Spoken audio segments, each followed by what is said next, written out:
Hi guys, welcome back to Dylan's car reviews. Today I've got something very exciting with me here, which is the new Volkswagen ID4. Been very lucky that Arnold Clark have given me a test drive of this car and allowed me to do a video review on it. If you haven't already, please do subscribe to my channel and hopefully you like this video as well. Such a cool car I'm about to show you.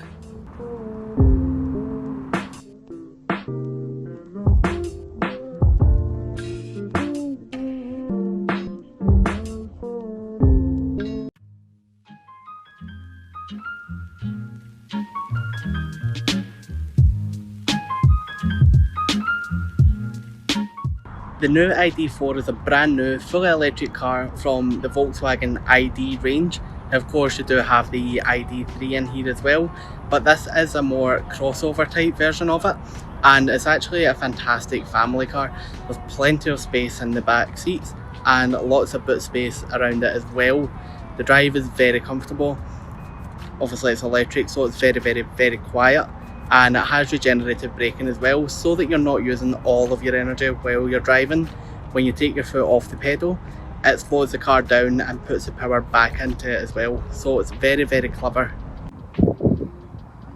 Just before we start as well, I would just like to thank the Arnold Clark Innovation Centre, which is a new centre which is opened purely to educate people on electric cars.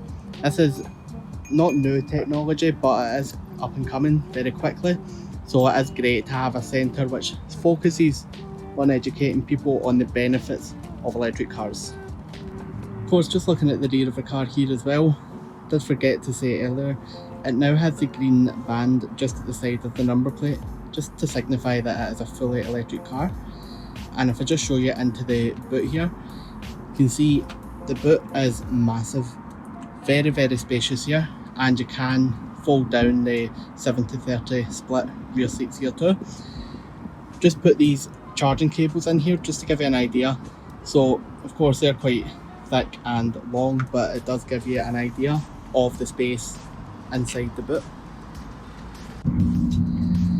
Now, these handles here, they are quite funny because they look like real handles, but they don't open. There's a button behind it which you press and it unlocks the door, and that took me by surprise the first time I tried. But you can see inside the car here, very modern looking. You just follow me into the rear of the car here.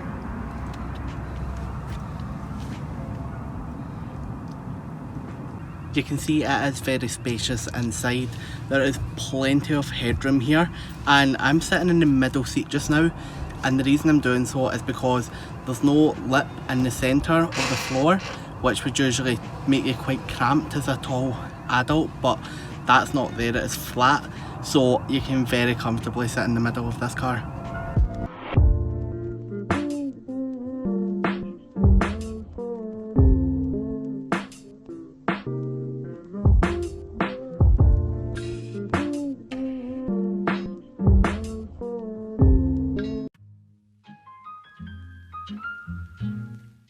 Inside the ID4 is very comfortable. You've got very supportive seats here with the ID logo in them as well. One thing I would say is that the colour scheme in here isn't really my cup of tea, and this is the first edition. If you were to buy a car, one of these ID4s right now, this is probably what it's going to look like.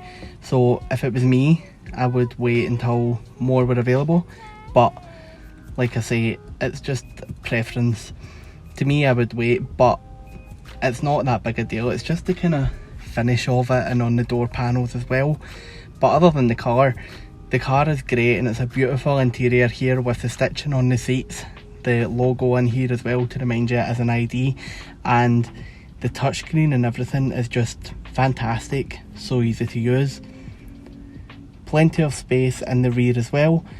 The floor in the middle is flat in the back, so it's not like your standard car where there's a big lip there and you struggle to fit adults in. So it makes for a great comfortable car for long journeys. And of course as well, with it being electric on a long journey, you do have the regenerative braking, so it does put some energy back into the car. Not going to keep you going forever, but it does help massively.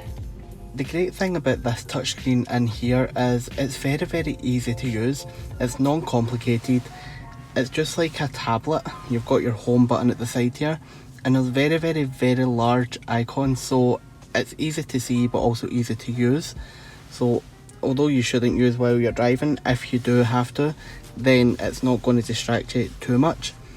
And you can go in and see all the vehicle data as well, so you can actually go in and see how much electricity you've used and how much you've regenerated from the regenerative braking, which is actually really handy to use as well. And you can see in here what you can change all the settings for charging, when you want it to charge, how long it's got left, and if you want it to go to a full charge or maybe just charge to 80% if you're in a hurry. So it's quite good, and you've got all your climate controls here too.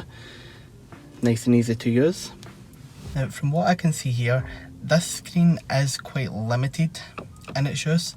You can only see a couple of things on it, but that will be because you do have the large touchscreen in the middle where you can control most of the functions on it. But with that said, the steering wheel is multifunction, and although it does look as though these are touch sensitive controls, they're just very soft touch, and they do have the haptic feedback as well, which is quite stylish actually. It's very luxurious feeling, but it does remind you quite a bit of a phone.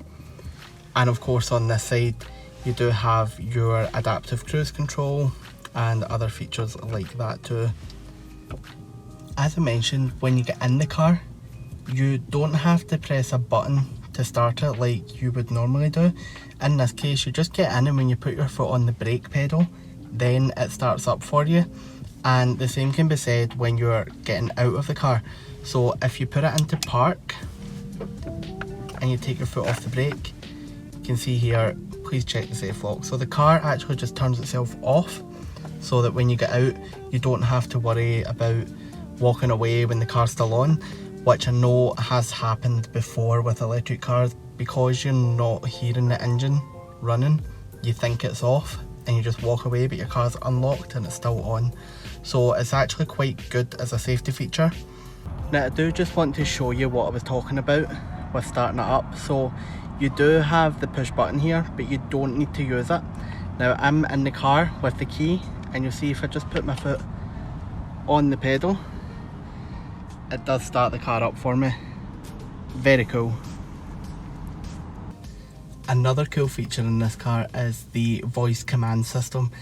Now I don't know if you'll see it with the light today, but when I press the speech command button, it does light up a bar on the inside of the windscreen, and you can just speak to the car. So if you were to say, "Hey ID4," it should pick you up.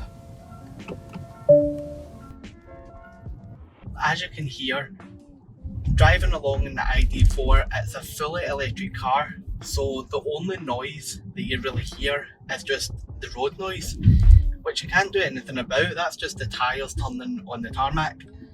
But the ID4 is so quiet, it's comfortable, you've got a great seating position, and visibility all round is fantastic. Having the car in B mode for driving is basically the regenerative braking.